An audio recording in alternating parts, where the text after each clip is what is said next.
गिबियावनो साफ्रोमखौबो आंनि चेनेलाव बरायग्रोनाय जाबाय। आं दिनैनि लागै नोंसोरनो मोननैसो गोनांथार रादाबफोर होगोन। नोंथांमोना मोजाङै खोनासंलांदो आरो नोंथांमोना भिडिअखौ मोजां मोनबायबा लाइक खालामदो, शेयार खालामदो आरो अन्नानै आंनि चेनेलखौ साबस्क्राइब खालामनो दाबाव। दानिया निउसखौ नायलांदो। बिटिआर सोरखारा मोनसे गोदान स्टेप लानायखौ नुनो मोनदों। बिथांमोना सेल्फ हेल्प ग्रुपफोरनो बोरमा रानना होगोन होननानै मोनसे मिशन लादों, थांखि लादों आरो बिथांमोना गासै बिटिआर मोनबा डिस्ट्रिक्टआव 1000से सेल्फ हेल्प ग्रुपफोरनो बोरमा रानना होगोन होननानै बुंदों। मैया बिथां इएम राकेश ब्रह्म बिथाङा बिटिआरनि बाक्सा जिल्लायाव गासै 100सो सेल्फ हेल्प ग्रुपनो बोरमाखौ राननानै होबाय होननानै मिन्थिनाय जादों। मिन्थिनानै मोननाय बायदिब्ला सिगाङाव सेल्फ हेल्प ग्रुपफोरनो गासै 70,000 रां रानना होगोन होननानै बुंदोंमोन, नाथाय बेनि अनगा दायो बोरमासो रानना होदों होननानै रादाब मोननाय जादों। आसाम जुनायाव थानाय उदयपुराव सासे स्टुडेन्टखौ बुथारदों होनना मिन्थिनाय जादों आरो बिथांनि मुङा कालिं मायां। बिथाङा धेमाजि लिसां जुनियर कलेजाव फरायोमोन आरो मिन्थिनानै मोननाय बायदिब्ला बिथाङा राज फुजा नायनानै न'आव फैफिनबाय थानाय समावनो दुथांफोरा बेखौ बुथारदों होननानै रादाब मोननाय जादों आरो दायो पुलिसआ बे बुथारग्राफोरखौ नागिरगासिनो दङ होननानै मिन्थिनाय जादों। थांनाय सानसेनि सिगां गवालपारा डिस्ट्रिक्टआव साथाम सेंग्राफोरखौ एक्सिडेन्ट खालामनानै बुथारदों होननानै रादाब मोननाय जादों आरो बिथांमोननि मुङा आबानि बर', जितुल राभा आरो मानब दुधबयमोन।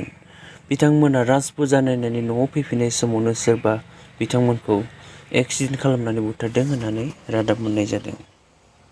बाक्सा जिल्लानि कक्लाबारि जालागाव बिसिडिसिनि जाराबारि गामियाव MGNरेगानि गासै 8,40,000 खामानि सोलिगासिनो दङ होननानै मिन्थिनाय जादों आरो बे खामानिया गासै 59,000सोल'सो जादों आरो गासै 5,50,000खौनो खामानि मावग्राफोरा जाख्ल'दों होननानै मानसिफोरा दावराव दावसि खालामदों। नाथाय बे खामानिखौ मावग्राफोरा बेखौ जाख्ल'आखै, बे खामानिया जागोन होननानै बुंथिनायखौ मिन्थिनो मोननाय जादों। जम्मु एन्ड काश्मीरनि साब इन्सपेक्टर साख्रिखौ लानानै 13 मानसिफोरखौ एरेस्ट खालामनाय जादों। बेयाव साब इन्सपेक्टर सोसननायनि गोबां बेले-बेजे खामानिफोर खालामनायनि थाखाय बिथांमोनखौ एरेस्ट खालामनाय जादों आरो एरेस्ट खालामजानाय सुबुंफोरा अशोक कुमार बिथाङा साब इन्सपेक्टरमोन आरो सुरेंदर सिंह बिथाङा CRPनि कनस्टेबल आरो CRPF BSFनि कामान्डारफोरखौबो हमदों होनना मिथिनाय जादों आरो गोबां कनस्टेबलफोराबो हमजादों होननानै रादाब मोननाय जादों। नागपुराव सासे स्कुल भेन ड्राइभारखौ एरेस्ट खालामनाय जाबाय। बिथाङा सासे 14 बोसोरनि हिन्जावसाखौ रेप खालामदोंमोन आरो बिथाङा धमकि होनानै दिनदोंमोन बेखौ रावनोबो खोन्थानाङा, खोन्थायोब्ला नोंनि बे रेप खालामनायनि भिडिअखौ मानसिफोरनो एंगारनानै होगोन होननानै बिथांखौ बुंनानै दोनदोंमोन। उनाव बे हिन्जावसा बेखौ खोन्थानायनि उनाव बिथांखौ एरेस्ट खालामनो हाबाय। नर्थ करियाया थांनाय सप्तायाव वारनि थाखाय गोबां मिसाइल्सफोर लन्च खालामदों होननानै दिन्थिदों। नोंथांमोना बे फट'नि गेजेरजों नुनो हागोन। बिथांमोना बेखौ लन्च खालामदों थांनाय सप्तायाव वारनि थाखाय थियारिनि थाखाय। राजस्थानाव सासे बिजनेसमेनआ निउसपेपार फरायबाय थानाय समावनो हरखाबै हार्ट एटेक जानानै गोग्लैदों।